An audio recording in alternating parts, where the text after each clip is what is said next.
Jai Shri Gurudev. Good afternoon, my dear students of third semester BCA and BSc, and welcome back to the discussion on the novel Untouchable. See, we were discussing the incidents which took place on the eve of Ram Charan's sister's wedding ceremony. All the three boys who had become very close friends, Ram Charan, Chota and Bhaka, left Ram Charan's home with carrying some sweets. They went to the top of the hill, and there on the top of the hill, Bhaka, he remained very silent, not speaking much with his friends. At last, he lay down on a very little bit big rock on the bank of a pool. And you see these two boys, Ram Charan and Chota, when they began to give the sweets to his friend Bhaka, he behaved indifferently about receiving the sweets from his friends.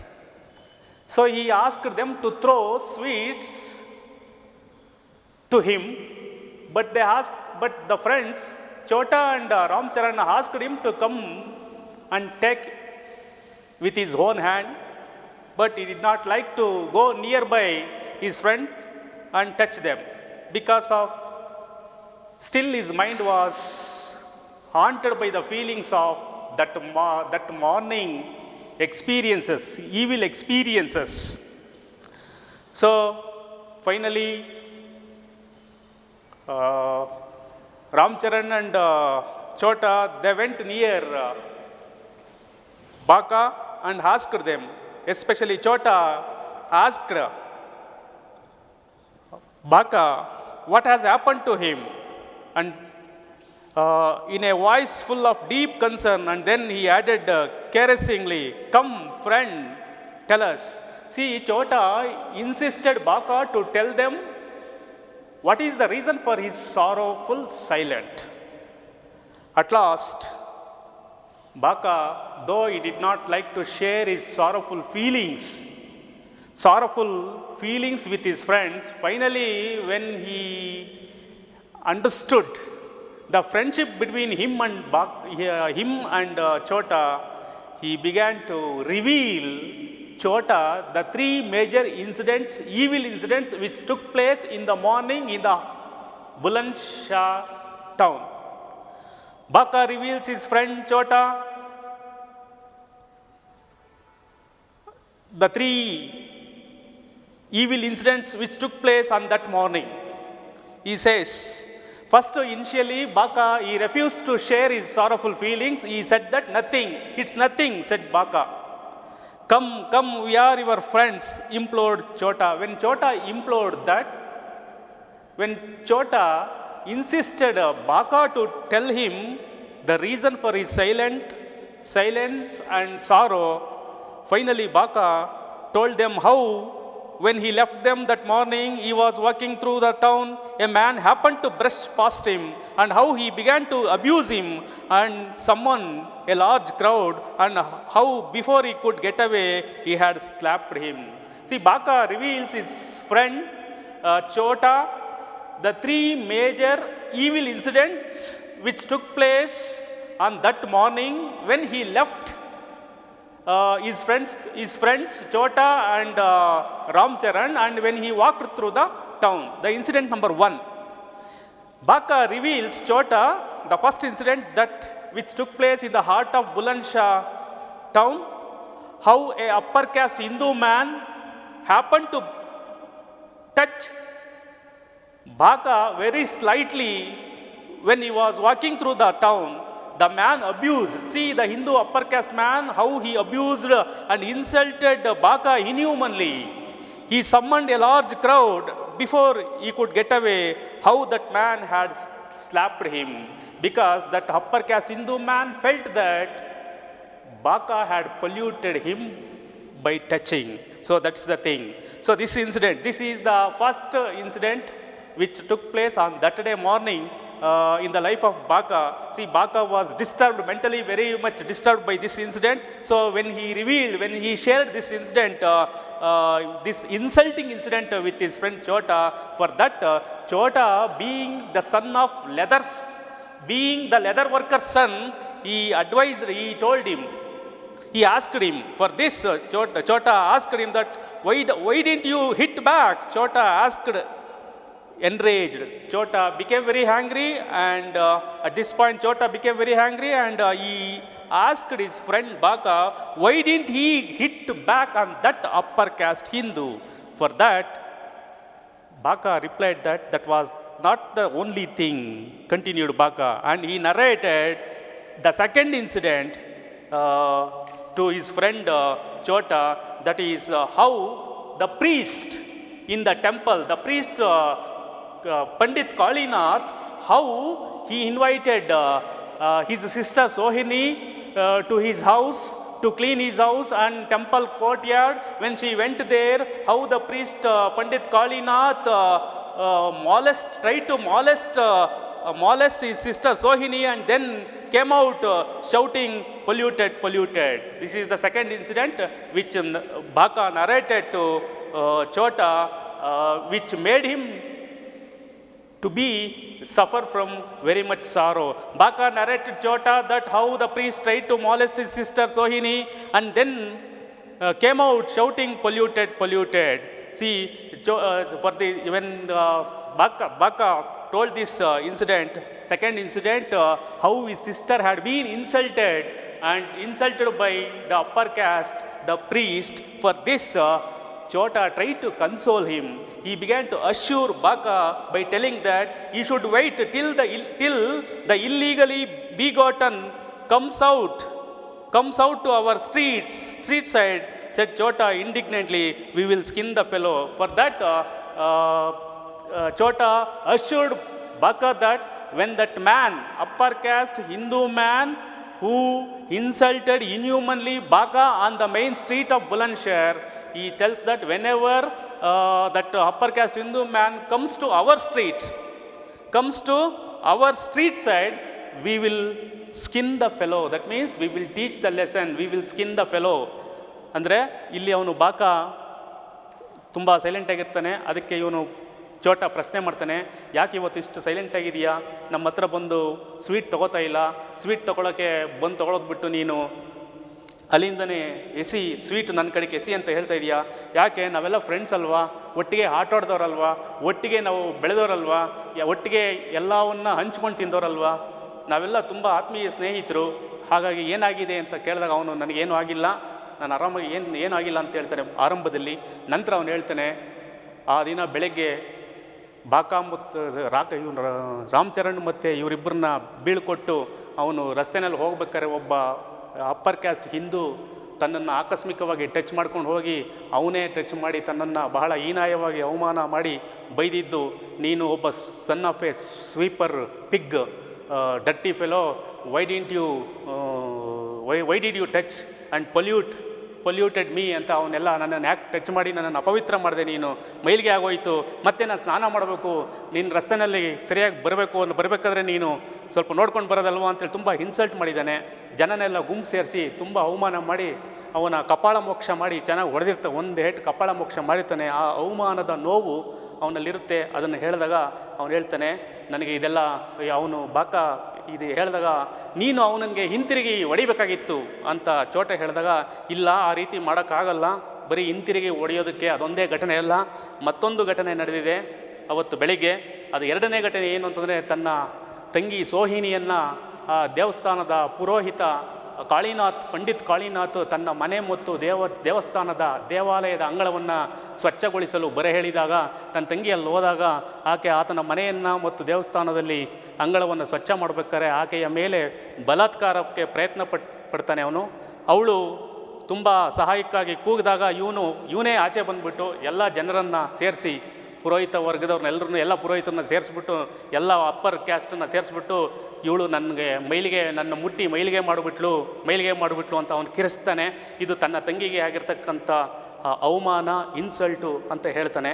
ಈ ಎರಡು ಘಟನೆಗಳು. ಎರಡನೇ ಘಟನೆ ಅದಕ್ಕೆ ಇವನು ಹೇಳ್ತಾನೆ, ಮೊದಲನೇ ವ್ಯಕ್ತಿ, the first person, the upper caste Hindu who insulted you on the street, when he comes to our street side, ನಮ್ಮ ಮನೆ ಕಡೆ, ನಮ್ಮ ಔಟ್ ಕ್ಯಾಸ್ಟ್ ಕಾಲೋನಿ ಕಡೆ, ನಮ್ಮ ಮನೆ ಕಡೆ ಬಂದಾಗ, ರಸ್ತೆನಲ್ಲಿ ಬಂದಾಗ ಅವನ ಚರ್ಮ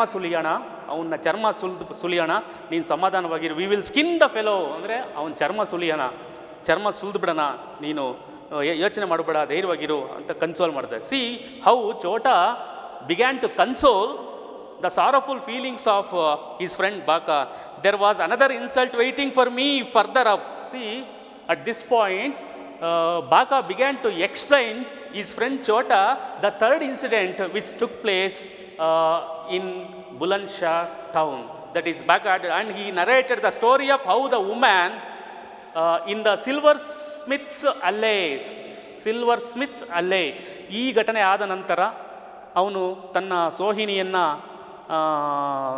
ವಿಚಾರ ಗೊತ್ತಾದ ಮೇಲೆ ತನ್ನ ತಂಗಿ ಸೋಹಿನಿಯ ಮೇಲೆ ಅತ್ಯಾಚಾರ, ಪುರೋಹಿತ ಅವನು ಪ್ರೀಸ್ಟ್ ಯಾರೋ ಪಂಡಿತ್ ಕಾಳಿನಾಥ್ ಆ ಟೆಂಪಲ್ ಇದರಿಂದ ಬರ್ತಾ ಇರ್ಬೇಕಾದ್ರೆ ಗೊತ್ತಾಗಿ ತನ್ನ ತಂಗಿಯನ್ನು ಮನೆ ಕಡೆ ಕಳಿಸಿ, ಇವನು ಒಂದು ಚಿನ್ನ ಬೆಳ್ಳಿ ಕೆಲಸ ಮಾಡ್ತಕ್ಕಂಥ ಆಚಾರ್ಯರ ಬೀದಿ ಅಂತ ಇದೆ, Smith's golds, that is silver Smith's ಬೀದಿ, ಸಿಲ್ವರ್ ಸ್ಮಿತ್ಸ್ ಅಲ್ಲೇ ಆ ಬೀದಿಗೆ ಬರ್ತಾನೆ.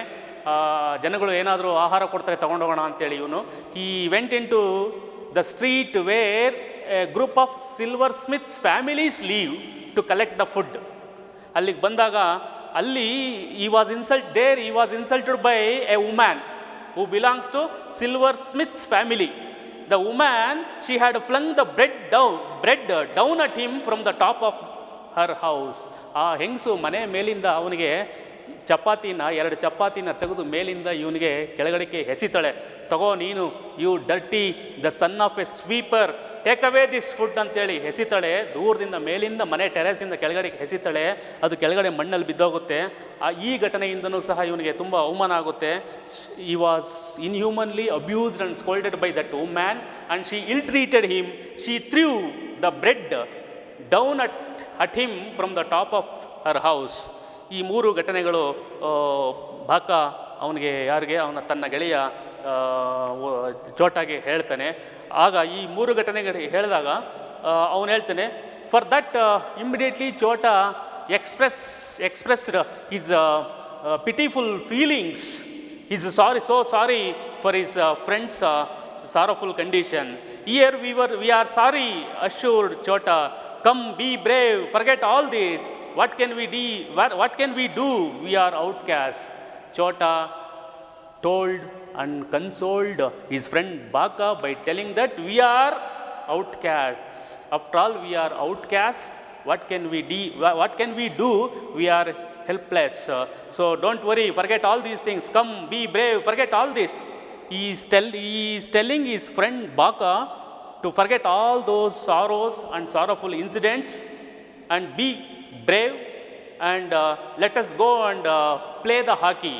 He patted Baka comfortingly. See, he understood the sorrowful condition of his friend Baka. By understanding sorrowful condition of his friend Baka, Chota, he patted on Baka's back in order to console him, in order to make him to calm down, to forget all his sorrow. So ಅವನು ತನ್ನ ಗೆಳೆಯನ ಸ್ಥಿತಿಯನ್ನು ಅರ್ಥ ಮಾಡಿಕೊಂಡು ಚೋಟಾ ಅವನು ಗೆಳೆಯ ಬಾಕಾನ ಅವನ ಬೆನ್ನ ಮೇಲೆ ಕೈ ಹಾಕಿ ಮೆಲ್ಲಗೆ ಹಿಂಗೆ ತಟ್ಟಿ ಸಮಾಧಾನ ಮಾಡಿ ಹೇಳ್ತಾನೆ, come, he consoled again, forget all about it, we will go on play hockey. ಬಾ, ಅದನ್ನೆಲ್ಲ ಮರ್ತುಬಿಡು. ನಾವು ಅನ್ಟಚಬಲ್ಸು, ಅಸ್ಪೃಶ್ಯ ಜನ, ಔಟ್ಕ್ಯಾಸ್ಟ್ ಪೀಪಲ್ಲು, ನಾವು ವಾಟ್ ಕ್ಯಾನ್ ವಿ ಡೂ, ನಾವೇನು ಮಾಡೋಕ್ಕಾಗುತ್ತೆ, ಇದೆಲ್ಲ ನಾವು ಅನುಭವಿಸಲೇಬೇಕು, ಅದನ್ನೆಲ್ಲ ಬಿಟ್ಬಿಟ್ಟು ಇವೆಲ್ಲ ಕಾಮನ್ನು, ಬಾ ಅಂತ ಹೇಳ್ತಾ ಇದ್ದೇನೆ. C, Baka narrated the story of how the woman in the silver Smith's ಅಲ್ಲೇ had flung the bread down at him from the top of her house. Finally, Chota consoled Baka to forget all his sorrowful incidents and experiences. So forget all about it. We will go and play hockey. Come, he consoled again. Forget all about it. We will go and play hockey. Let that brother-in-law of a priest come down our street and we will teach him the lesson of his life. See, this is the sentence, this is the statement told by Chota to his friend Baka. See, Chota told Baka that you forget all those things. Whenever that brother-in-law, let that brother-in-law of a priest, that priest Pandit Kalinath, when he comes down to our street, we will teach him the lesson of his life. ಮರ್ತು ಬಿಡು, ಅವನು ಪಂಡಿತ್ ಕಾಳಿನಾಥ್ ಇದನಲ್ಲ, ಅವನು ಆ ಬಾಮೈದ ಅವನು ಬಂದ ಅಂದರೆ that is ಒಂದು ರೀತಿ ಬ್ರದರ್ ಇಲ್ಲ ಅಂತ ಅಡ್ರೆಸ್ ಮಾಡ್ತಾ ಇದೆ. ಅಂದರೆ ಅವನು ಒಂದು ರೀತಿ ಬಂದಾಗ ಒಂಥರ ವ್ಯಂಗ್ಯವಾಗಿ ಇಲ್ಲಿ ಹೇಳ್ತಾ ಇದ್ದಾನೆ. ಅವನು ಬಂದಾಗ, ಇಲ್ಲಿ ಬಂದಾಗ ನಮ್ಮ ರಸ್ತೆಗೆ, ನಮ್ಮ ಮನೆ ಕಡೆ, ನಮ್ಮ ಏರಿಯಾ ಕಡೆ ಬಂದಾಗ ಅವನಿಗೆ ಒಂದು ಒಳ್ಳೆ ಬುದ್ಧಿ ಕಲಿಸೋಣಂತೆ. We will teach him the lesson. Don't worry about that. Come, let's go and play the hockey. ನಡಿ ಹೋಗಿ ಹಾಕಿ ಆಟಾಡೋಣ ಅಂತ ಹೇಳ್ತಾರೆ. ಸೊ ಬೆಟ್ಟದ ಮೇಲೆ ನಿಂತ್ಕೊಂಡು ಆ ಪ್ರಕೃತಿ ಸೌಂದರ್ಯವನ್ನು ನೋಡ್ತಾ ಇವರಿಬ್ಬರು ಎಲ್ಲ ಮಾತಾಡ್ತಾ ಇರ್ತಾರೆ, 3 ಜನ friends. So when Ramcharan observed the conversations between these two, that is Chota and Baka, Ramcharan also understood the sorrowful feelings and bad experiences of Baka. He also came near, Ramcharan also came near Baka and he asked him, come, let's go. Put in Ramcharan, who was slightly embarrassed by Baka's narrative and increasingly afraid that his mother would curse him if he absented himself from home too long. So at this point, Ramcharan, he was also embarrassed by the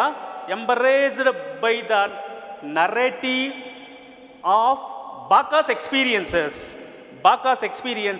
He too felt very so sorry. He too did not like his friend Baka insulted by the upper caste people in the town. But at the meantime, he too became helpless. He cannot say anything.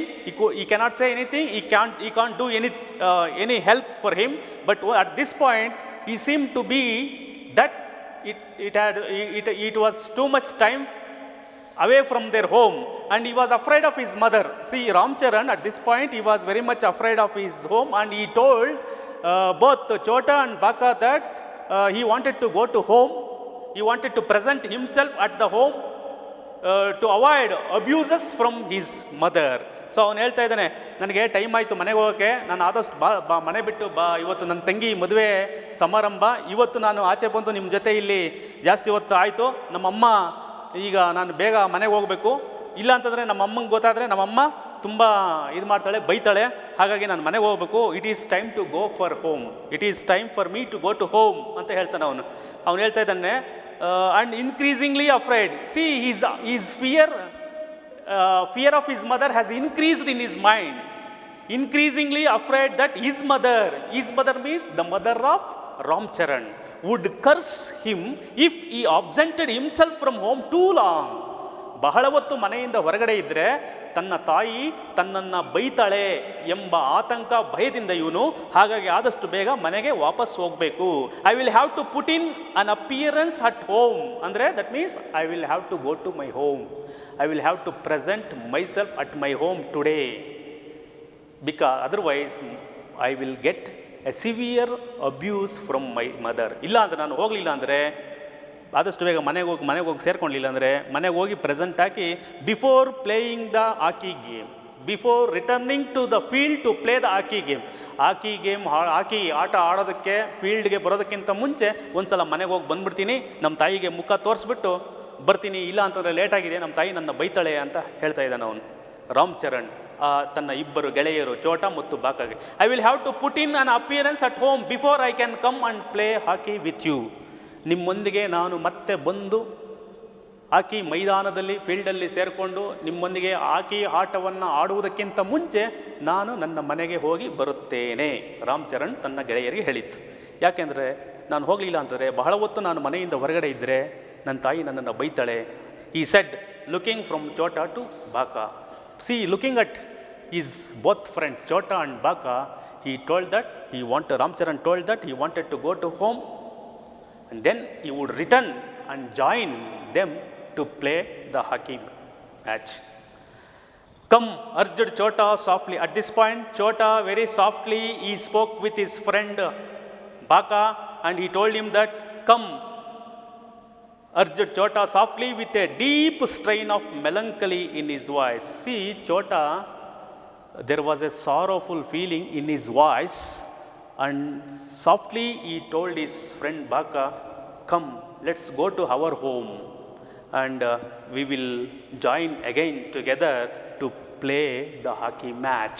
ನಡಿ ಮತ್ತೆ ನಾವು ಅವನು ರಾಮಚರಣ್ ಹೋಗ್ತಾನೆ ಅವನ ಮನೆಗೆ, ಬಾ ನಾವು ನಮ್ಮ ಮನೆಗಳಿಗೆ ಹೋಗಿ ಸ್ವಲ್ಪ ಮನೆಯಲ್ಲಿ ಪೇರೆಂಟ್ಸ್ನೆಲ್ಲ ನೋಡಿ ಮಾತಾಡಿಸಿ ನಂತರ ಮತ್ತೆ ಹಾಕಿ ಆಟ ಆಡೋಣ, ಮತ್ತೆ ಸೇರಿಕೊಳ್ಳೋಣ ಅಂತ ಇವನು ಚೋಟ ಅವನಿಗೆ ಬಾಕಾಗೆ ಹೇಳ್ತಾನೆ. Bakha got to his feet and the three of them began to walk quietly homeward. See, Baka stood up from the bank of the pool. All these three, Baka, Ramcharan, Chota, they began to start their journey towards their home from the top of the hill. ಈಗ ಬೆಟ್ಟದ ಮೇಲೆ ಇರ್ತಕ್ಕಂಥ 3 ಜನ, ರಾಮಚರಣ್ ಮತ್ತು ಅವನು ಯಾರು ಬಾಕ ಮತ್ತು ಚೋಟ, ಅವ್ರು ಮೂವರು ತಮ್ಮ ಮನೆಗಳಿಗೆ ಬೆಟ್ಟದಿಂದ ಮೇಲೆ ಇಳಿದು ತಮ್ಮ ಔಟ್ಕ್ಯಾಸ್ಟ್ ಕಾಲೋನಿ, ತಮ್ಮ ಅಸ್ಪೃಶ್ಯ ಜನಾಂಗ ಇರ್ತಕ್ಕಂಥ ತಮ್ಮ ಕಾಲೋನಿಗೆ ಹೋಗಲಿಕ್ಕೆ ಬೆಟ್ಟದ ಮೇಲಿಂದ ಇಳಿದು ಬರ್ತಾ ಇದ್ದಾರೆ. Baka got to his feet and the three of them began to walk quietly homeward. Silently they moved towards their homes. See, while they were moving on their way towards their home, Ramcharan was beginning to feel very embarrassed by the silence. So all those 3 boys, they became very silent. Silently, quietly they were moving. Ramcharan, he feel very embarrassed by the silence, so embarrassed that he thought it no fit occasion to remain adorned with such a symbol of greatness as his sola had. See, Ramcharan, because of the function, the wedding ceremony at his home, that is his sister's wedding ceremony at his home, he put on his head a kind of a beautiful sola hat. So he had worn sola hat on his head, which seems to be a symbol of greatness, which indicates a kind of a richness, which indicates a kind of an upper caste style. So Ramcharan, who had worn on his head a kind of sola hat, he immediately removed the hat and bent down his head along with his friends, and he began to walk towards his home, and he felt that it is not a suitable situation, it is not the right time to move with his friends having the beautiful solo hat on his head. ಇವನಿಗೆ ರಾಮಚರಣ್ಗೆ ಒಂದು ರೀತಿ ಯಾಕೋ ಒಂಥರ feeling ಆಗುತ್ತೆ.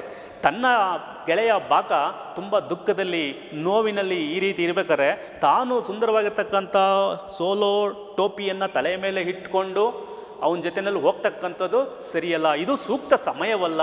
ತನ್ನ ಗೆಳೆಯ ದುಃಖದಲ್ಲಿರ್ಬೇಕಾದ್ರೆ ನಾನು ಸಂತೋಷವಾಗಿ ಆ ತಲೆ ಮೇಲೆ ಸುಂದರವಾದ ಸೋಲೋ ಟೋಪಿ ಇಟ್ಕೊಂಡು ಹೋಗುವಂಥದ್ದು ಸೂಕ್ತವಲ್ಲ. ಇದು see to be very happy in the sorrow of his friend, it is not a good thing. ಸ್ನೇಹಿತನ ದುಃಖದಲ್ಲಿ ನಾನು ಖುಷಿಯಾಗಿ ಈ ಟೋಪಿ ಇಟ್ಕೊಂಡು ಒಂಥರ ಒಳ್ಳೆ ಶ್ರೀಮಂತನ ಥರ ಹೋಗ್ತಕ್ಕಂಥದ್ದು ಸರಿ ಇಲ್ಲ ಅಂತೇಳಿ ಅವನು ಫೀಲಿಂಗ್ ಆಗ್ತದೆ ಅವನಿಗೆ, ರಾಮಚರಣ್ಗೆ.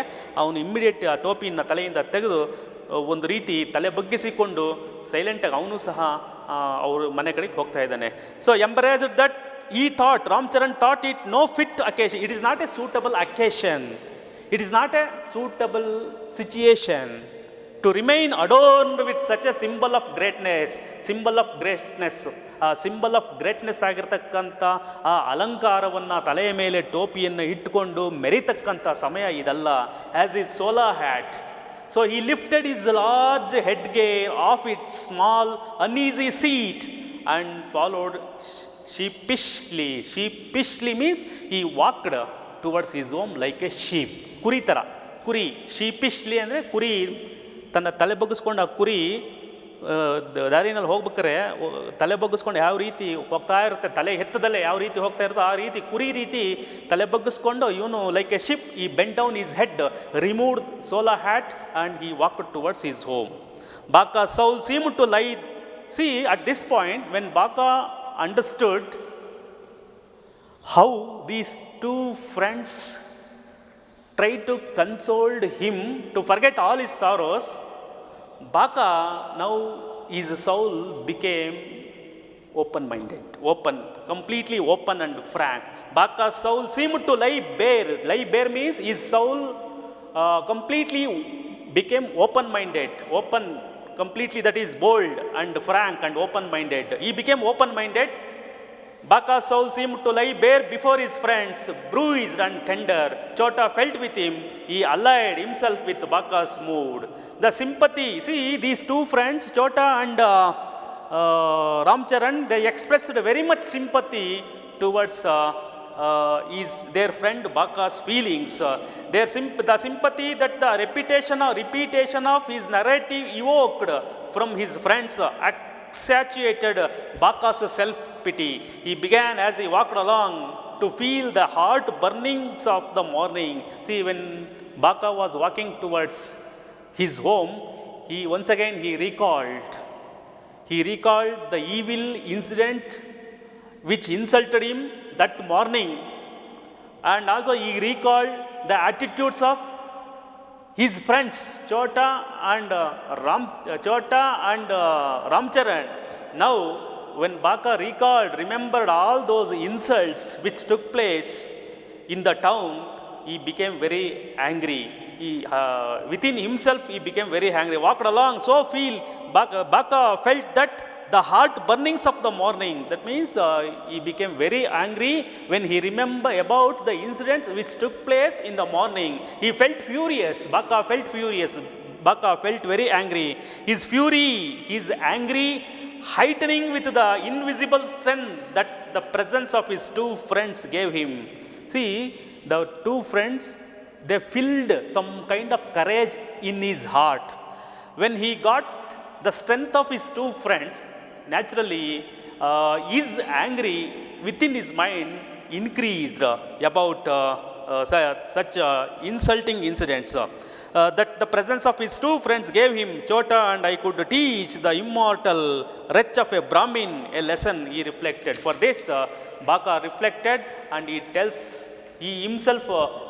that he can teach the immortal lesson to that immortal Brahmin.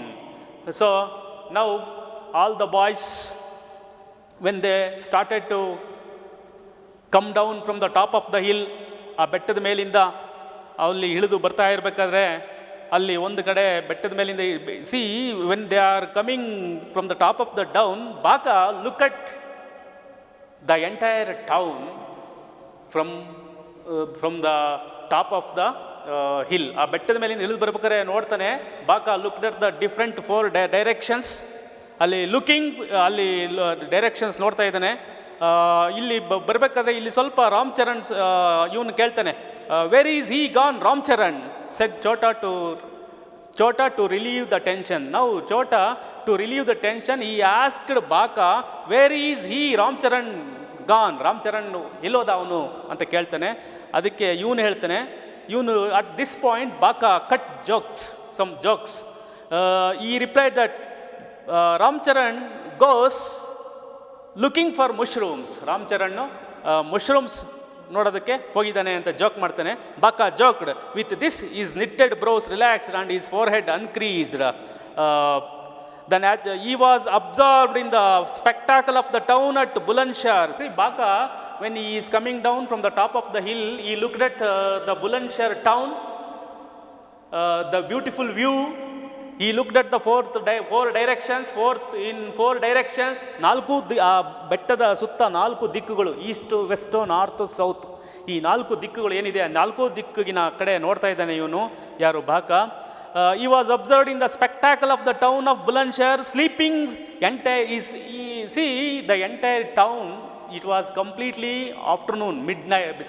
midday, that is almost about afternoon 3 o'clock, 2 to 3 o'clock. The sun was burning very brightly in the sky. ಆಕಾಶದಲ್ಲಿ ಸೂರ್ಯ ತುಂಬ ಪ್ರಕಾಶಮಾನವಾಗಿ ಇದು ಮಾಡ್ತಾ ಇದ್ದಾನೆ. ಮಧ್ಯಾಹ್ನ 3 ಗಂಟೆ ಸಮಯ. ಅಂಥ ಸಂದರ್ಭದಲ್ಲಿ ಬಿಸಿಲು. ಇವನು ಕಾಣ್ತಾ ಇದೆ entire town remained very silent. When he looked at the town it seem to be that the entire town slept. ಇಡೀ ನಗರದಲ್ಲಿ ಪ್ರತಿಯೊಬ್ಬರು ಮಲಗಿರೋ ಥರ ಕಾಣ್ತಾ ಇದೆ. He was observed in the spectacle of the town of Bulandshahr sleeping snugly in the afternoon hush at the foot of the hill. ಬೆಟ್ಟದ ತಪ್ಪಲಿನಿಂದ ಹಿಂಗೆ ನೋಡ್ತಾನೆ, ಎಲ್ಲ ಸಂಪೂರ್ಣ ನಿಶ್ಶಬ್ದ. There was a complete silence in the town. From the clump of trees, from the clump means a thick group of trees visible beyond the distant north gate. ಅಲ್ಲಿನ ಗುಂಪಾದ ಮರಗಳಿದೆ. ಆ ಮರಗಳ ಗುಂಪಿನ ಮೂಲಕ ಇವನು ನೋಡ್ತಾನೆ ಬುಲಂದ್ಶಹರ್ ಕಡೆ. ಅಲ್ಲಿ ವಿಸಿಬಲ್ ಬಿಯಾಂಡ್ ದ ಡಿಸ್ಟೆಂಟ್, ತುಂಬ ದೂರದ, ಅಲ್ಲೇ ಆ ದೂರದಿಂದ ಅಲ್ಲಿಂದನೇ ಕಾಣ್ತಾ ಇದೆ north gate. North side gate ಕಾಣ್ತಾ ಇದೆ. North gate to the cantonment in the south from the mango groves. ಇಲ್ಲಿ ದಕ್ಷಿಣ ಭಾಗದಲ್ಲಿ ಅಲ್ಲಿ ಕಂಟೋನ್ಮೆಂಟ್ ಏರಿಯಾ ಇದೆ. ಅಲ್ಲಿ ಮ್ಯಾಂಗೋ ಗ್ರೂವ್ಸ್ ಅಂದರೆ ಮಾವಿನ ಮರಗಳ ತೋಪು ಕಾಣ್ತಾ ಇದೆ. ನಾರ್ತ್ ಡೈರೆಕ್ಷನ್ ನೋಡಿದ್ರೆ ಅಲ್ಲಿ they notice, Baka notices a very beautiful gate to the ಔಟ್ಕ್ಯಾಸ್ಟ್ colony. North side, ಉತ್ತರ ದಿಕ್ಕಿಗೆ ಔಟ್ಕ್ಯಾಸ್ಟ್ ಕಾಲೋನಿ, ತಮ್ಮ ಅಸ್ಪೃಶ್ಯ ಜನಾಂಗ ಇರ್ತಕ್ಕಂಥ ಕಾಲೋನಿಗೆ ಹೋಗ್ತಕ್ಕಂಥ ಗೇಟ್ ಇದೆ. ಕಂಟೋನ್ಮೆಂಟ್ ಏರಿಯಾ ಕಡೆ ದಕ್ಷಿಣ ಭಾಗದಲ್ಲಿ ಮಾವಿನ ಮರಗಳ ತೋಪು ಕಾಣ್ತಾ ಇದೆ. Cantonment in the south from the mango groves. In the east the little group of houses of the to the east the little group of houses. ಪೂರ್ವ ದಿಕ್ಕಿಗೆ, ಸೊ ದಕ್ಷಿಣ ದಿಕ್ಕಿಗೆ that is the distant north gate ಅಂದರೆ that is the north direction. Baka notices the very beautiful gate to the entrance of this Bulandshahr town. ಆ Bulandshahr town ಪಟ್ಟಣದ entrance ಅದು north gate. ಆಮೇಲೆ cantonment ಏರಿಯಾದಲ್ಲಿ ಸೌತ್ ಡೈರೆಕ್ಷನ್ ಕಂಟೋನ್ಮೆಂಟ್ ಏರಿಯಾ ಇದೆ. ಅಲ್ಲಿ ಮಾವಿನ ಮರಗಳ ಒಂದು ತೋಪಿದೆ. ಪೂರ್ವ ದಿಕ್ಕಿನಲ್ಲಿ in the east the little group of houses of the ಔಟ್ಕ್ಯಾಸ್ಟ್ colony. ಪೂರ್ವ ದಿಕ್ಕಿಗೆ to the east direction from the hill point of view. ಆ ಬೆಟ್ಟದ ಇಂದ ಪೂರ್ವ ದಿಕ್ಕಿಗೆ ಇಲ್ಲಿ ಇವರು ಔಟ್ಕ್ಯಾಸ್ಟ್ಸ್ ಅಂದರೆ ಈ ಅಸ್ಪೃಶ್ಯ ಜನ ಇರ್ತಕ್ಕಂಥವರ ಕಾಲೋನಿ, ಅವರ ಸಣ್ಣ ಮನೆಗಳು ಕಾಣ್ತಾ ಇದೆ. The little group of houses of the ಔಟ್ಕ್ಯಾಸ್ಟ್ colony. The white blue lower sky. The sky is very clear with white and blue color. Lower sky was defined into a lovely pattern by the golden domes of the temples. ಸುಂದರವಾದ ದೇವಸ್ಥಾನಗಳು ಆ ಬುಲಂದ್ಶಹರ್ ಪಟ್ಟಣದಲ್ಲಿರ್ತಕ್ಕಂಥ beautiful temples. The sky white and mixture of with blue and white colour sky. It has come down to the lower level and touching the top of the domes of the beautiful temples. ಆ ಆಕಾಶದ ನೀಲಿ ಮತ್ತು ಬಿಳಿ ಮಿಶ್ರಿತ ಆಕಾಶ ಸುಂದರವಾದ ದೇವಸ್ಥಾನಗಳ ಆ ಗೋಪುರಗಳನ್ನು touch ಮಾಡುವಂತೆ ಟಚ್ ಮಾಡಿದೆಯೇನೋ ಅನ್ನೋ ಆ ದೃಶ್ಯ ಇವರಿಗೆ ಕಾಣ್ತಾ ಇದೆ ಬಾಕಾಗೆ. Lovely pattern by the golden domes ಅಂದರೆ ಬಂಗಾರದಂತೆ ಹೊಳೆಯುತ್ತಿರುವ ಗೋಪುರಗಳು, ದೇವಸ್ಥಾನದ ಗೋಪುರಗಳು. Domes of the temples. The flat roofs of the houses, ಆ ಮನೆಗಳು, ಆ ಬುಲಂದ್ಶಹರ್ ಪಟ್ಟಣದಲ್ಲಿರ್ತಕ್ಕಂಥ ಎಲ್ಲ ಮನೆಗಳ ಒಂದು ಟಾಪ್ ರೂಫ್ಸ್ ಅಂದರೆ ಚಾವಣಿ. Roofs of the houses and the card terraces with big blue clay flower pots fixed to their sides. ಈ ಎಲ್ಲ ಸುಂದರವಾದ ದೃಶ್ಯಗಳು ಇವರಿಗೆ ಕಾಣ್ತಾ ಇದೆ. And then the thatched hut of his home in the swamps and shallows presented itself to his gaze. ಕೊನೆಗೆ ಅಂತಿಮವಾಗಿ finally Baka's gaze, Baka's eyes fell on the thatched hut of his home. ಕೊನೆಗೆ ಇವೆಲ್ಲವನ್ನು ನೋಡ್ತಾ ಬಾಕನ ಕಣ್ಣುಗಳಿಗೆ, ಅವನ ಕಣ್ಣುಗಳು ಕೊನೆಗೆ ಆ ಹರಿದು ಮುರಿದು ಹೋಗಿರ್ತಕ್ಕಂಥ ಚಾವಣಿ, ಥ್ಯಾಚ್ಡ್ ಅಂದರೆ ಗುಡಿಸಲು ಥರ hut, house of Baka the sweepers family.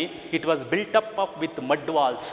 ಮಣ್ಣಿನ ಗೋಡೆಯಿಂದ ಕಟ್ಟಿರ್ತಕ್ಕಂಥ ಮನೆ, ಅದ್ರ ಮೇಲೆಲ್ಲ ಹುಲ್ಲೆಲ್ಲ ಹಾಕಿ ಹರ್ಕಲು ಮುರುಕಲು ಆಗಿರ್ತಕ್ಕಂಥ ಹುಲ್ಲಿನ ಚಾವಣಿ. ಒಂದು thatched hut of his home in the swamps and shallows presented itself to his gaze. ಅವನ ಕಣ್ಣಿಗೆ ಅವನ ಮನೆ ಕಾಣ್ತಾ ಇದೆ. ಅವನ ಅಸ್ಪೃಶ್ಯ ಜನಾಂಗ, ಅವನ ಸ್ವೀಪರ್, ತನ್ನ ಕಸ ಗುಡಿಸ್ತಕ್ಕಂಥ ತನ್ನ ವೃತ್ತಿ, ತನ್ನ ಕುಲ ಕಸುಬು ಕಸ ಗುಡಿಸ್ತಕ್ಕಂಥದ್ದು, ತನ್ನ ತಂದೆ ಲಾಖ, ಸಿಸ್ಟರ್ ಸೋಹಿನಿ, ತಮ್ಮ ರಾಖ, ಇವರೆಲ್ಲ ಇರ್ತಕ್ಕಂಥ ಮನೆ ಇವನ ಕಣ್ಣಿಗೆ ಅಲ್ಲಿಂದ ಕಾಣ್ತಾ ಇದೆ. The contrast of the tremulous line of foliage, foliage ಅಂದರೆ ಲೀವ್ಸ್ ಆಫ್ ದ ಟ್ರೀಸ್, ಮರಗಳ ಆ ಎಲೆಗಳ ನಡುವೆ, which lay near him and beyond the green mango groves, ಹಸಿರಿನಿಂದ ಕೂಡಿರ್ತಕ್ಕಂಥ ದಟ್ಟವಾದ ಮಾವಿನ ಮರಗಳ ತೋಪು, ಆ ಮಾವಿನ ಮರಗಳಲ್ಲಿರ್ತಕ್ಕಂಥ ಹಸಿರಿನ ಎಲೆಗಳ ಮೂಲಕ ಇವನು ಕಣ್ಣಾಯಿಸಿ ನೋಡ್ತಾ ಇದ್ದಾನೆ. ಅವನ ಮನೆ ಕಾಣ್ತಾ ಇದೆ. Groves and the marshland which surrounded his home was a stark one. So ಕೊನೆಗೆ ಬಾಕಾನಿಗೆ ಅವನ ಮನೆ ಕಾಣ್ತಾ ಇದೆ. He is coming down, both along with his friend Chota. I think I shall also go and show my face at home before I come to play hockey, said Chota suddenly. When they came down from the top of the hill, ಬೆಟ್ಟದ ಮೇಲಿಂದ ಕೊನೆಗೆ ಇಳಿದು ಬಂದು when they moved a little distance ahead towards the town, as soon as they reached the town, these two boys, that is Baka and Chota, ಅವರಿಬ್ಬರು ಅಲ್ಲಿ ಬೆಟ್ಟ ಇಳಿದು ಸ್ವಲ್ಪ ದೂರ ಪಟ್ಟಣದ ಹತ್ತಿರ ಬಂದಾಗ ಅಲ್ಲಿ ಇವನು ಹೇಳ್ತಾನೆ, ಯಾರೋ ಚೋಟ ಇವನಿಗೆ ಹೇಳ್ತಾನೆ, I think I shall also go and show my face at home before I come to play hockey. ನಾನು ಹಾಕಿ ಆಟಾಡೋಕ್ಕೆ ನಿಮ್ಮ ಮುಂದೆ ಮತ್ತೆ ವಾಪಸ್ ಬರೋದ್ರೊಳಗೆ ನಾನು ನಮ್ಮ ಮನೆಗೆ ಹೋಗಿ ನಮ್ಮ ಪೇರೆಂಟ್ಸ್ಗೆ ಮುಖ ತೋರಿಸಿ ಬರ್ತೀನಿ ಅಂತ ಚೋಟ ಹೇಳ್ತಾನೆ. ಸಡನ್ನಾಗೆ, all of a suddenly, there is too much sunshine yet, ಇನ್ನೂ there is too much sunshine yet ಅಂತಂದರೆ there is too much time for us to come back and play hockey. ಅಂದರೆ ನಮಗಿನ್ನೂ ಸಾಕಷ್ಟು ಸಮಯ ಇದೆ, ಸಾಕಷ್ಟು ಸಮಯ ಆಟ ಆಡೋಕ್ಕೆ, ಹಾಕಿ ಮ್ಯಾಚು ಸ್ಟಾರ್ಟ್ ಮಾಡೋಕ್ಕೆ ಇನ್ನೂ ಸಾಕಷ್ಟು ಸಮಯ ಇದೆ. ಅಷ್ಟರಲ್ಲಿ ನಾನು ಮನೆಗೆ ಹೋಗಿ ನಮ್ಮ ಪೇರೆಂಟ್ಸ್ಗೆ ಮುಖ ತೋರಿಸ್ಬಿಟ್ಟು ಬರ್ತೀನಿ ಅಂತ. There is too much sunshine yet ಅಂದರೆ that means there is too much time for us to start our hockey play. So when Chota said like this to his friend Baka also told him that, Acha, Havaldar Charat Singh said he would give me a hockey stick if I called this afternoon. Baka said, Acha, see, Acha, this is a word, it is not a English word, it is borrowed from other language. Since these people, they live in, these people, they belong to Punjab district of our India, that is Bulandshahr. So maybe the Punjabi word, or it is Acha, it is an Hindi word, Hindi or Urdu word, we can say. Acha, Havaldar Charat Singh said he would give me a hockey stick if I called this afternoon. Okay, I shall also go and get it. Havaldar Charat Singh, he promised me that he would give me the hockey stick if I go this afternoon and meet him. ಅವನು ಹೇಳ್ತಾ ಇದ್ದಾನೆ, ಆಯಿತು ನೀನು ಹೊರಡು ಮನೆ ಕಡೆ, ನನಗೆ ಹವಲ್ದಾರ್ ಚರತ್ ಸಿಂಗು ನನಗೆ ಪ್ರಾಮಿಸ್ ಮಾಡಿದರು, ನಮ್ಮ ಮನೆ ಹತ್ರ ಬಾರೋ, ಇವತ್ತು ಮಧ್ಯಾಹ್ನ ನಾನು ಇವತ್ತು ಮಧ್ಯಾಹ್ನಕ್ಕೆ ಬಾ ನಮ್ಮ ಮನೆಗೆ, ನಿನ್ನ ಎಲ್ಲ ಕೆಲಸ ಮುಗಿಸಿ ನಾನು ನಿನಗೊಂದು ಬ್ಯೂಟಿಫುಲ್ ಹಾಕಿ ಸ್ಟಿಕ್ ಕೊಡ್ತೀನಿ ಅಂತ ಹೇಳಿದರು. ನಾನು ಈಗ ಹವಲ್ದಾರ್ ಚರತ್ ಸಿಂಗ್ ಮನೆಗೆ ಹೋಗ್ಬಿಟ್ಟು ನಾನು ಅವ್ರ ಹತ್ರ ನನಗೆ ಗಿಫ್ಟ್ ಕೊಡ್ತಾರೆ ಅವರು ಹಾಕಿ ಸ್ಟಿಕ್ಕು, ಅದನ್ನ ಇಸ್ಕೊಂಡು ಬರ್ತೀನಿ ಅಂತ ಇವನು ಬಾಕ ಹೇಳ್ತಾನೆ. ಅಚ್ಚಾ, you go and get the ಇವನು ಹೇಳ್ತಾನೆ, ಅಚ್ಚಾ, Havildar Charat Singh said he would give me a hockey stick if I call this afternoon. Baka said I shall go and get it. ನಾನು ಈಗಲೇ ಹೋಗಿ ಹವಲ್ದಾರ್ ಚರತ್ ಸಿಂಗ್ ಹತ್ರ ಹೋಗಿ ಹಾಕಿ ಸ್ಟಿಕ್ ಇಸ್ಕೊಂಡು ಬರ್ತೀನಿ. ಫಾರ್ ದಟ್ ಚೋಟಾ ಸೆಡ್, ಅಚ್ಚಾ, you go and get the stick. Agreed Chota. Chota told his friend Baka that you should go to Havaldar Charat Singh's home and get the stick. Ramcharan and I will join you before the match begins. ನೀನು ಹೋಗಿ ಚರತ್ ಸಿಂಗ್ ಮನೆಗೆ ಹೋಗ್ಬಿಟ್ಟು ಹಾಕಿ stick ತೊಗೊಂಡು ಬಾ, ನಾನು ನಮ್ಮ ಮನೆಗೆ ಹೋಗ್ತೀನಿ, ಆಮೇಲೆ ನಾನು ಮತ್ತು ರಾಮ್ಚರಣ್ ಇಬ್ಬರೂ ಸಹ ನಿನ್ನನ್ನು ಸೇರ್ತೀವಿ. ಹಾಕಿ ಮ್ಯಾಚ್ ಪ್ರಾರಂಭ ಆಗೋದ್ರೊಳಗೆ ನಾವೇ 3 ಜನ ನಿನ್ನ ಹತ್ರ ಬಂದು ನಿನ್ನ ಕರಿತೀವಿ, ನೀವು ಒಟ್ಟಿಗೆ ಸೇರ್ತೀವಿ ಅಂತ. Meanwhile we shall take this footpath. ಹಾಗಾಗಿ ನಾವು ಈ ಫುಟ್ಪಾತ್ ಅಂದರೆ ಈ ರಸ್ತೆ ಕಾಲು ದಾರಿಯನ್ನು ಹಿಡ್ಕೊಂಡು ನಾವು ಹೋಗ್ತೀವಿ. They had reached a small lane. See both Chota and Bakha they had reached a small lane which led to the ಔಟ್ಕ್ಯಾಸ್ಟ್ colony through cactus hedges. Cactus ಒಂದು ಜಾತಿಯ ಮರ, ಕ್ಯಾಕ್ಟಸ್ ಇರ್ತಕ್ಕಂಥ ಮರಗಳು, ಗಿಡಗಳಿರ್ತಕ್ಕಂಥ ಅಲ್ಲಿ ಆ ಒಂದು ರಸ್ತೆ, ಲೇನ್ ಅಂದರೆ street, a small street which led to the ಔಟ್ಕ್ಯಾಸ್ಟ್ colony. ಆ ರಸ್ತೆ ಬರ್ತಾರೆ, ಆ ರಸ್ತೆ ಸೀದಾ ಅದು ಸಣ್ಣ ದಾರಿ, ಅದು footpath. It is leading into the ಔಟ್ಕ್ಯಾಸ್ಟ್ colony. ಆ ಅಸ್ಪೃಶ್ಯ ಜನ ಇರ್ತಕ್ಕಂಥ ಔಟ್ಕ್ಯಾಸ್ಟ್ ಪೀಪಲ್ ಇರ್ತಕ್ಕಂಥ ಅವರ ಕಾಲೋನಿಗೆ ಹೋಗ್ತಕ್ಕಂಥ ಸೇರ್ತಕ್ಕಂಥ ರಸ್ತೆ, ಆ ರಸ್ತೆನಲ್ಲಿ ಹೋಗ್ತಾರೆ. They branched of Baka strode along in the open through the stones in the old river bed that stretched itself between the hills and the barracks of the 38th Douglas. ಅಲ್ಲಿ they branched of ಅಂದರೆ they separated ಅವರಿಬ್ಬರು ಅಲ್ಲಿ ಅವರಿಬ್ಬರು ಅಲ್ಲಿ ಆ ಇದರಲ್ಲಿ ಇವನು ಚೋಟ ಅವನ ಮನೆ ಕಡೆಗೆ ಹೋಗ್ತಾನೆ, ಇವನು ಯಾರು ಬಾಕ ಇವನು ಅವನ ಮನೆ ಕಡೆಗೆ ಹೋಗ್ತಾನೆ, ಇಬ್ಬರು ಅಲ್ಲಿ ಸಪ್ರೇಟಾಗಿ ಹೋಗ್ತಾರೆ. ಬಾಕ ಸ್ಟ್ರೋಡ್ ಮೀನ್ಸ್ ವಾಕ್ಡ್ ಅಂತ. Bakha walked along in the open through the stones in the old river bed that stretch itself between the hills and the barracks of the 38th Douglas. ಅಲ್ಲಿ ಆ ಬೆಟ್ಟದ ಈ ಕಡೆ ಆ ಕಾಲೋನಿಗೆ ಹೋಗ್ಬೇಕಾರೆ ಒಂದು ಸೈಡಲ್ಲಿ 38th Douglas British regiments military soldiers ಇರ್ತಕ್ಕಂಥ ಬ್ಯಾರಕ್ಸ್ ಅವ್ರ ಕ್ವಾರ್ಟರ್ಸ್ ಇದೆ. ಇನ್ನೊಂದು ಕಡೆ ಅಲ್ಲಿ ಈ ಕಡೆ ಒಂದು ನದಿ old river bed that stretch ಒಂದು ಓಲ್ಡ್ ರಿವರ್ ಹರಿತಾ ಇದೆ. ಆ ನದಿ ಪಕ್ಕದಲ್ಲಿ ಕಲ್ಲು ಮಣ್ಣುಗಳಿಂದ ಕೂಡಿರ್ತಕ್ಕಂಥ ರಸ್ತೆ ಅದು. ಇದು ನದಿ ಆ ರಸ್ತೆ ತುಂಬ ವಿಶಾಲವಾಗಿ ಹಿಂಗೆ ಚಾಚ್ಕೊಂಡಿದೆ. Stretched out straight away the road the path was stretched itself between the hills and ಒಂದು ಕಡೆ ಬೆಟ್ಟಗಳು, ಇನ್ನೊಂದು ಕಡೆ ಮಿಲಿಟ್ರಿ ಅವರ quarters barracks of the 38th Douglas. He felt that he had just invented this business with Charat Singh because he did not want to go home. So ಈಗ ನಾವು Bakha he did not want to go home, he decided he wanted to go to Charat Singh to get the hockey stick because he did not want to see his father. Yakendre Baka, he did not want to see his father, he did not want to go to home because he did not want to see his father, he did not want to see his brother, he did not want to see his sister because he did not want to go and work at the latrines, at least not today. So ಇವತ್ತಿನ ಮಟ್ಟಿಗೆ ಅಲ್ಲಿಗೆ he did not want to go and work at the latrines, at least not today. At least ಇವತ್ತಾದರೂ ಸ್ವಲ್ಪ ಬೇಜಾರಾಗಿದೆ. ಅಲ್ಲಿ ಮನೆಗೆ ಹೋದರೆ ಅಪ್ಪ ಹೋಗು ಲೆಟ್ರಿನ್ ಕ್ಲೀನ್ ಮಾಡು, ಟಾಯ್ಲೆಟ್ಗಳೆಲ್ಲ ಕ್ಲೀನ್ ಮಾಡ್ಕೊಂಡು ಹೋಗು ಅಂತ ಕೆಲಸ ಹೇಳ್ತಾನೆ. ಅಲ್ಲಿ ಇನ್ನು ಸೋಹಿನಿ ಮನೆ ಕೆಲಸ ಮಾಡ್ಕೋತಾ ಇರ್ತಾಳೆ. ಅವನು ತಮ್ಮ ರಾಕ ಅವನು ಲೇಜಿ ಫೆಲೋ, ಅವನು ಜಾಸ್ತಿ ಅಷ್ಟೊಂದು ಕೆಲಸಕ್ಕೆ ಹೋಗೋದಿಲ್ಲ. ತಂದೆ ತನಗೆ ಕೆಲಸಕ್ಕೆ ಹೋಗು ಅಂತಾನೆ. ನಾನು ಕೆಲಸಕ್ಕೆ ಹೋಗು ಅಂದರೆ ನಾನು ಫ್ರೆಂಡ್ಸ್ಗೆ ಪ್ರಾಮಿಸ್ ಮಾಡಿದ್ದೀನಿ ಇಲ್ಲಿ ಆಟ ಆಡೋಣ ಅಂತ. ಕೊನೆ ಪಕ್ಷ ಇವತ್ತಾದರೂ ನಾನು ಕೆಲಸ ಮಾಡ್ದಲೇ ಹೋಗ್ಬಿಟ್ಟು ಸ್ವಲ್ಪ ಆಟ ಆಡೋಣ ಫ್ರೆಂಡ್ಸ್ ಜೊತೆಯಲ್ಲಿ. ಹಾಗಾಗಿ ಈಗ ಮನೆಗೆ ಹೋದರೆ ಅಪ್ಪ ಇದು ಮಾಡ್ತಾನೆ. ಹಾಗಾಗಿ ಏನು ಮಾಡೋದು, ಸ್ಟ್ರೈಟ್ ಅವೇ ಹವಲ್ದಾರ್ ಚರತ್ ಸಿಂಗ್ ಮನೆಗೆ ಹೋಗಿ ಆಕೆ ಸ್ಟಿಕ್ ಇಸ್ಕೊಂಬರೋಣ ಅಂತ ಇವನು ಇದು ಮಾಡ್ತಾನೆ. He did not want to go and work at the latrines clean ಮಾಡೋ ಕೆಲಸಕ್ಕೆ ಅವನಿಗೆ ಹೋಗೋಕ್ಕೆ ಇಷ್ಟ ಇಲ್ಲ. ಅಟ್ಲೀಸ್ಟ್ ನಾಟ್ ಟುಡೇ, ಇವತ್ತೊಂದು ದಿವಸ ಮಟ್ಟಿಗೆ. somewhere in him he felt he could never get away from it.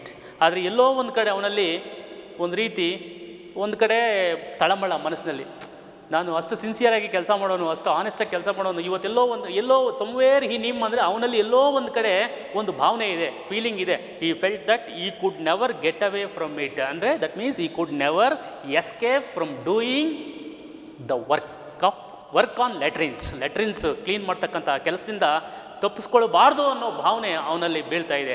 somewhere in him he felt that he could never get away from doing the work on latrines, but to the greater part of him, for the moment the place did not exist. ಆದರೆ for the greater part of him, for that moment ಆ situation, ಆ ಮೂಮೆಂಟಲ್ಲಿ morning ತುಂಬ ಇನ್ಸಲ್ಟಾಗಿ ಬೇಸರ ಆಗಿದೆ ಒಂದು, ಜೊತೆಗೆ ಈಗ ಫ್ರೆಂಡ್ಸ್ ಅಪರೂಪಕ್ಕೆ ಸಿಕ್ಕಿದ್ದಾರೆ ಹಾಕಿ ಆಟ ಆಡೋಕ್ಕೆ, ಅದೊಂದು. ಈಗ ಆ ಬೇಸರದಲ್ಲಿ ಅವನಿಗೆ ಕೆಲಸ ಮಾಡೋಕ್ಕೆ ಮನಸ್ಸಿಲ್ಲ. The place did not exist. So ಹಾಗಾಗಿ ಇವನು this fellow he decided not to go to home, he decided to go to Havaldar Charat Singh's home to collect hockey stick. That is the end of especially the incidents which took place on the day of Ramcharan sisters' wedding ceremony. See how Baka behaved indifferently with his friends about the bad experiences which took place in his life in that day morning, and how they responded both the persons, Chota and Ramcharan, responded and consoled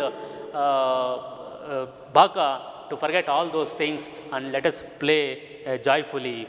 And after all, they are upper outcast people. They can't do anything. They are pushed into an helpless status. Thank you, friends. See you again.